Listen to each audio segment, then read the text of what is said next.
The following program is a Creative Magic Network production. Hey guys, as a part of the Creative Magic Network, today's episode is brought to you by Maura Sweeney, the ambassador of happiness herself, with her podcast, Maura Sweeney, Living Happy Inside Out, with reflective questions, anecdotal stories, and encouraging thoughts. Maura empowers you toward transformation, reinvention, and personal growth. So let's get to it right now.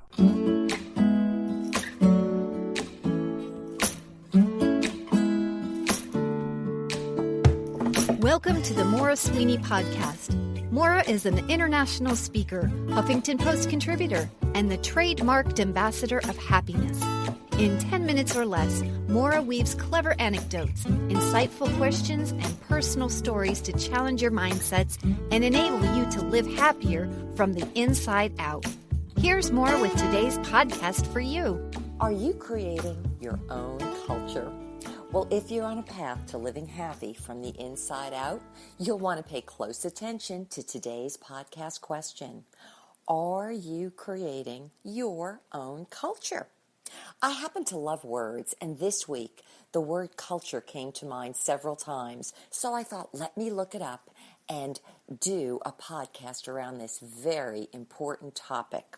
First of all, the word culture has as its original definition everything to do with tilling and cultivating the soil, much like a farmer would do. It also has to do with the breeding of animals or the growing of plants, especially to provide an improved stock, meaning something better. But culture has also everything to do with social and intellectual formation. Think of culture as a style of social and artistic expression that's particular to a society or class, and that's exactly what I want to talk about with you today, creating a specific culture that works well for you and helps support you in your life, in your freedom, in your sense of peace and creativity, and obviously, most important, in your sense of happiness. I came up with two life stories that applied to me, but I'm sure you'll find something similar in there that apply equally to you when it comes to this question about creating your culture. The first story I want to give to you has everything to do with me being a young person aware of the fact that I needed to be in a culture that was going to help me grow, and in my case, grow in a healthy fashion. I happened to be a senior in high school, and I was looking at a few colleges to attend, and at the time, I was an extremely serious-minded person, very straight-laced. I was voted most dignified in high school, and I even want to go so far as to say I bordered on the dour. I was really in some need of levity, lightness, and extra happiness in my life, much like a young person would enjoy. And I knew very much that given the opportunity to choose a collegiate environment that would help me get to being a more light-hearted person was important. And I remember the day I stepped on Boston College's campus, and I thought, this is where I belong. Now, it might not have been for everyone, but for me it was. I felt fresh air, a sense of simplicity. I felt there a straightforwardness and an ease of being. Actually, it was a beautiful place, a very nice place to go to school. I knew it would give me a good education, but I could feel on campus the sense that neither the students nor the administration took themselves all too seriously. In my case, all too seriously when it came to strictly academic learning. I knew I needed to grow socially, and I needed to feel more at home rather than just be this bookwormish type that I had been. And I remember thinking, this is the kind of environment that will help me grow and cultivate my own personality in ways that will broad base me and make me feel like a healthier, happier, and more balanced individual. And thankfully, that's really what it did. So that was me choosing as a young person a culture that I knew would help make me feel happier and grow better. But there's a second example I want to give to you that came several years later. I was about 24, 25 years old. I moved to Florida soon after leaving law school when my husband got a position down here in the Tampa, Florida area. I was only offered one job in a telecom company. I think it was the only company hiring at the time. And soon after I ended up in sales, I was promoted into management. Now, in my own life, I felt, oh my gosh, I'm still trying to learn the sales job and do well in sales. And I found myself in a fledgling industry at the time. We were the third largest long-distance corporation in the country. We had been based out of Chicago, but here I was as this young, all of a sudden thrown into the mix manager down in Tampa, Florida.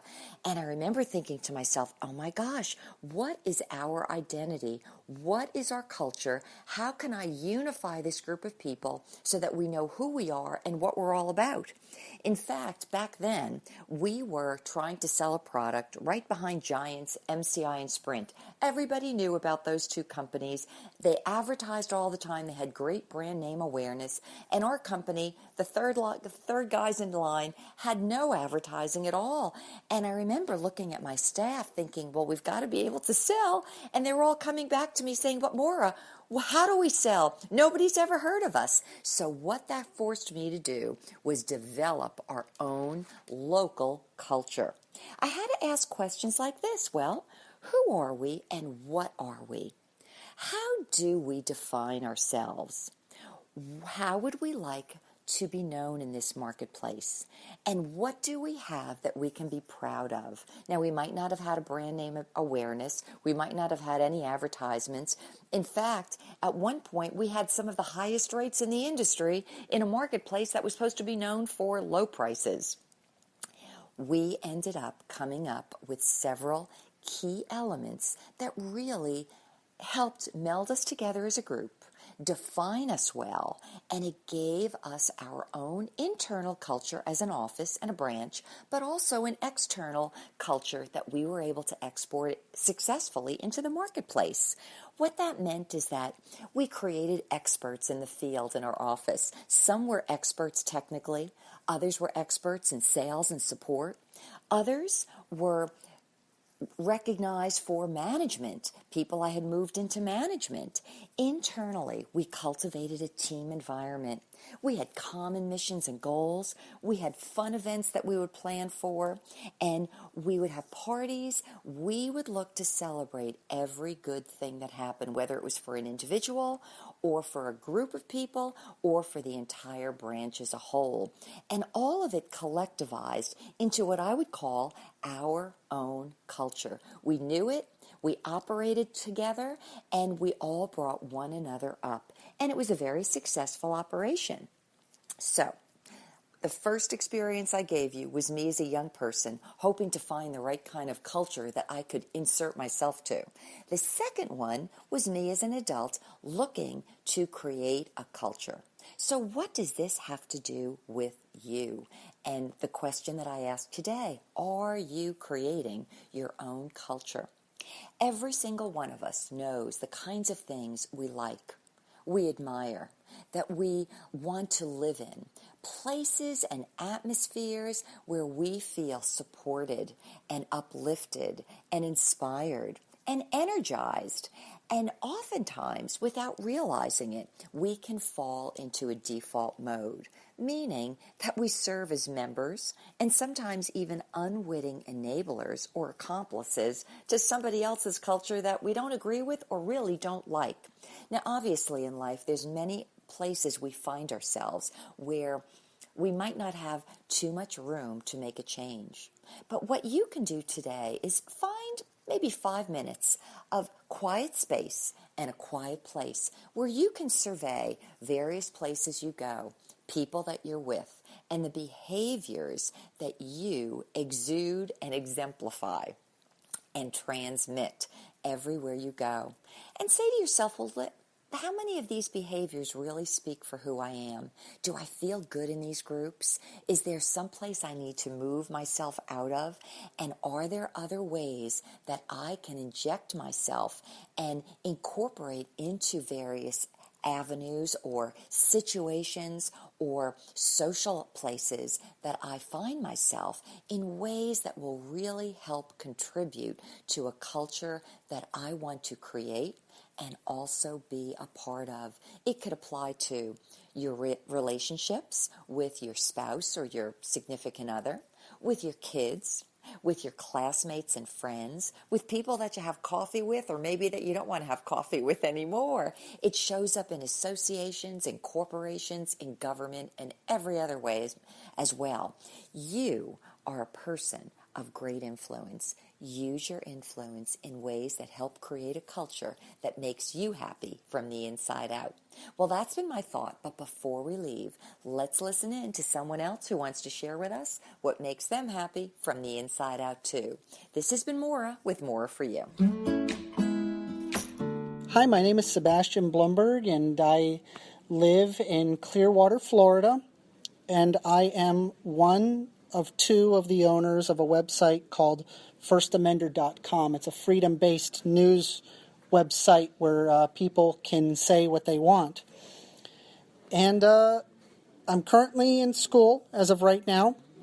I'm just about finished with my degree in management of information systems. And I'd have to say, the reason why I started a website called First Amender is because I thought that there was a lot of political bias in the news in general. And I guess what I like to do is I like to change people's opinionated political presumptions and really bring, a series of thought into question. And that's what makes me happy. For more insights on living happy from the inside out, subscribe to this podcast. To learn more about Maura, visit her moraforyou.com website, where you'll find videos, blogs, books, and the Foundations of Happiness self-study e-course. Maura, 4, letter U.com, where Maura is always for you. Alrighty, thank you so much. Thank you so much for listening to this episode. How'd you like it? How did you like it? I just want to say a quick thank you to everybody out there, and also everybody who contribute to our Patreon page. You are really helpful to this show, and we are grateful for your help. In case you're wondering, Patreon is a simple way for you to contribute to the podcast and get super cool exclusive rewards in return. I promise you will love the perks. Our Patreon page is at frederickby.com. That's Frederick with a C. buylikebabai.com, and click Patreon in the header. The money is used to cover our production costs and enhancements. It is also used to cover our editing time and sharing to different podcast channels. You can contribute for as low as $1, and you can even choose your platform, either Podbean or Patreon.com. See ya next time.